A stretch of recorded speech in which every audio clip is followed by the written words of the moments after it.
He's the wonk who's so charming and can speak for 48 minutes, and all of a sudden it's okay to do that. But honestly, it just reminded me of the aversion to spending cuts. I just thought, really? Really? We can't cut spending. I mean, ultimately, it seemed like a lot of the so-called spending cuts are budget gimmicks. And the Washington Post fact checker even said those words, budget gimmick. That's right. And ultimately, it comes from tax increases. And I thought, really, out of the entire federal budget, there isn't something more meaningful that we could try. I mean, Obama talked about the scalpel, that we'd use the scalpel. I don't see it being used. Entitlements, I thought everyone agreed, had to be cut, right? There was no way to actually balance the budget without looking at entitlements. No, This but pretends... you don't understand. Everything's changed now. It's all Back when different. Al Gore was running, Social Security was in a lockbox. Now, Social Security isn't going to be bankrupt for another 50 years. It's all fine. I mean, everything's changed. Back when Obama was running, Medicare had to be addressed. Now, it doesn't. Right, so what you It's say is true, and that's why, perfect. I mean, this is just deeply unserious Yes. stuff. That's why when people say it was a great speech, it's like, well, it sounded great, but... It was a great speech, which is but why I watched. Patently false, exactly. Entertaining, but wrong. Which is why I watched a BBC Lady Detective show, which was actually about a high-status male predator.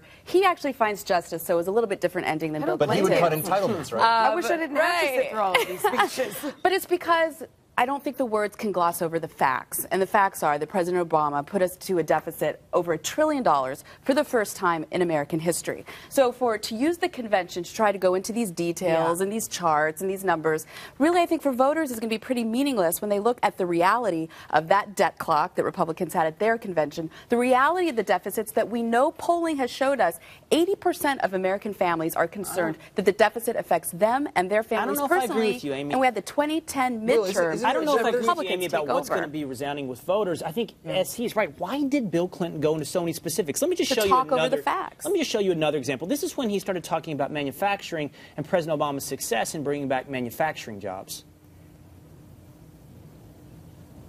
During this period, more than 500,000 manufacturing jobs have been created under President Obama. That's the first time manufacturing jobs have increased since the 1990s. That is not true. Manufacturing jobs have declined under President Yes. Obama. What he's talking about there is he's picking a date that's convenient for them, which is February of 2010, which is not when President Obama's term began. This is another example of why go into these specifics when we know the answer. It's because you can come off looking like the wonk that Emily talked about, and no one will fact-check you and call you a liar. He also thinks that he's smarter than everyone else, and if he says it, people are going to believe him. But he's also telling voters, don't believe your lying eyes, believe me. He's trying to talk over the reality, talk over the facts of what President Obama has brought into successfully, existence. is my point. He's doing it I'm very not so successfully. sure about that. 2010 was a huge landslide for Republicans because, you know, people got out and said, these are the facts. 48 minutes, which felt like a month of that speech. It was very successful. I mean, He made statism I started sound getting appealing. nervous He that made statism sound if appealing. this is all they see, it's over. I thought, well, didn't he say the Big era of government's big over. government was over?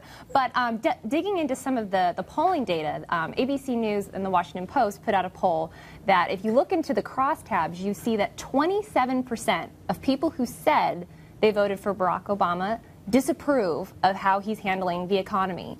And 14% of his voters already have decided they're voting for Romney. Well, I think this is what the speech was designated to do. The Real Clear Speak to these Politics people. average of people who think the country's on the wrong track is in the 60s. In the high 60s, if you look at some of the highest metrics, and 60 if you look at the lowest metric.